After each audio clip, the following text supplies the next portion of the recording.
for some natural number n, the number of positive integral x satisfying the equation 1 factorial plus 2 factorial plus 3 factorial and so on x factorial is equal to n square.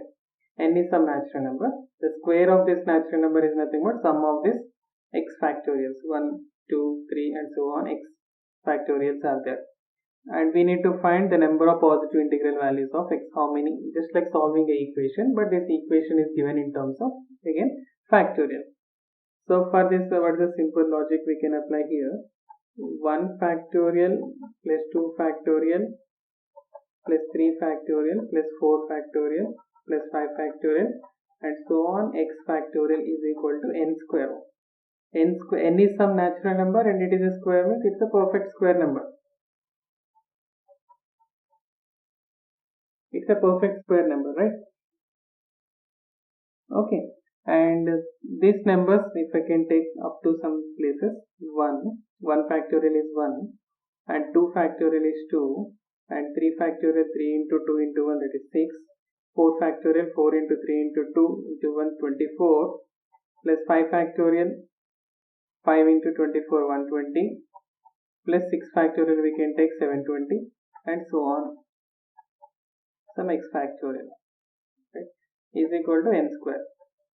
And we can observe that from 5 factorial onwards every unit digit will be 0.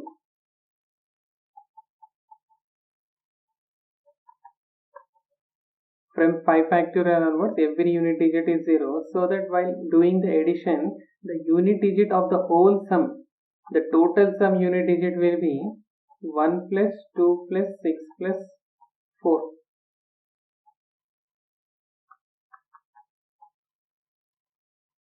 I hope you got the point. Units digit of the whole sum will be 1 plus 2 plus 6 plus 4 plus 0 0 0, remaining will be the same as this one. So what is the unit digit we can consider here? 6 plus 14, 10 plus 13, 3. It's a unit digit is 3. And there is one concept. We know that no perfect square number ends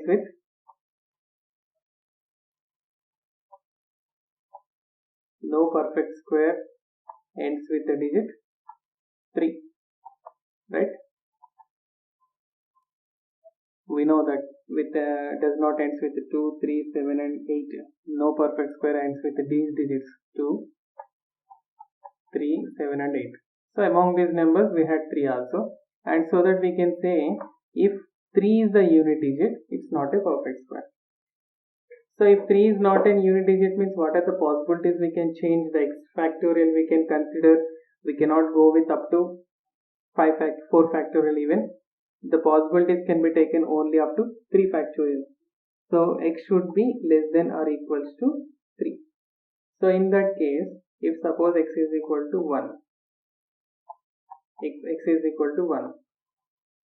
then we had only 1 factorial. The first number itself is a 1. So which is equal to 1. 1 is a perfect square number. This is a perfect square. And suppose if x is equal to 2. If x is equal to 2, so we'll have 1 factorial plus 2 factorial. That is 1 plus 2.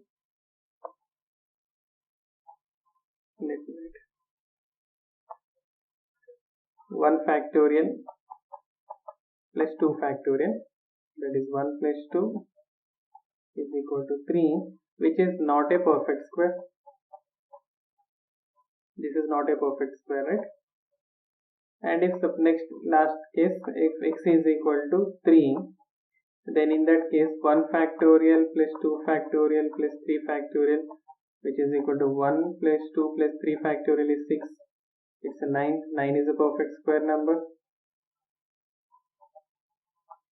So what is that we can conclude now? The possibilities are x less than or equals to 3, but x less than or equals to 3, among these 3 possibilities, one number is not possible. X is equal to 2 is not a perfect square you are getting for x is equal to 2. So we can consider x is equal to 1 and x is equal to 3. So only we can say that 2 positive integral values. 2 positive integral values of x. Okay, right?